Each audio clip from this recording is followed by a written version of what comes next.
All right. Good afternoon, y'all. This is going to be right hand, left hand, your DraftKings picks for the week. What I've got here is I kind of went with some value. Um, I didn't just go with all the champions necessarily, but I went with most of them. And I did it with some value picks in there as well. So what I've got first off, I'm going to start from the bottom, work my way up to the top fights. So for the first one, I've got Kenny Phillips against Sung Yadong. I know a lot of people are really high on Sung Yadong, and for me, really, it's $7,400. You just can't beat Phillips at that range.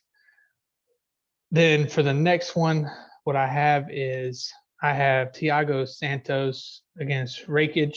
For me, I just like that pick. I picked it in our podcast. If you listen to it, the one that's 45 minutes, you can go through it. I have Thiago actually winning that by knockout, probably I think I said in the second round, if I'm not mistaken. Next is Dominick Cruz. I got him at 8,100.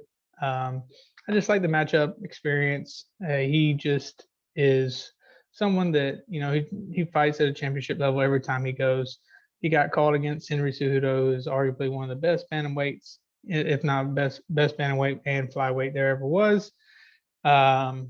Next, I have Aljamain Sterling against Peter Yan. A lot of people are pretty high on Aljo. Me as well.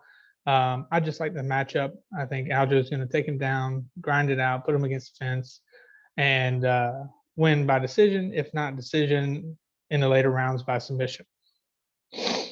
Next, I have Amanda Nunes at 9,600. This is where I kind of spent my money. I stayed around that 74, 78 range with all my picks.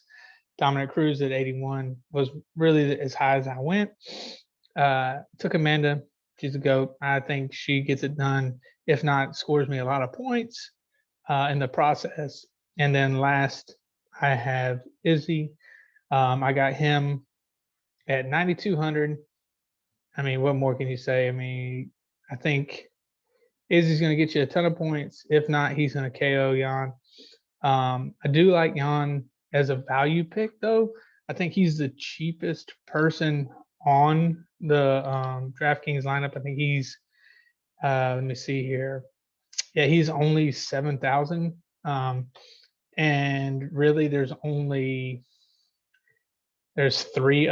two other fighters that are cheaper than him, with that being Megan Anderson and Drew Dober. So with that said, I mean, if you want to go that route with Yan, I don't blame you. I actually have Yan in one of my lineups, just to kind of throw it in there. But this is the one that I'm rolling with for multiple entries. I have 6 entries with this lineup. Normally, I usually do around 10 per fight, just to kind of keep it interesting. But I usually run with one big lineup for the most part of it. And that will be your DraftKings picks of the week. Again, I'll try to put these out every week, mainly before Saturday. That would be the goal. So I hope everybody enjoys the fights tonight. And beforehand, we have Carolina and Duke, so don't forget about that. But enjoy the weekend, and we will see you on Tuesday for right hand, left hand. Me and John will be back, and I hope you enjoyed John's picks earlier today, excuse me. And have a good night, y'all.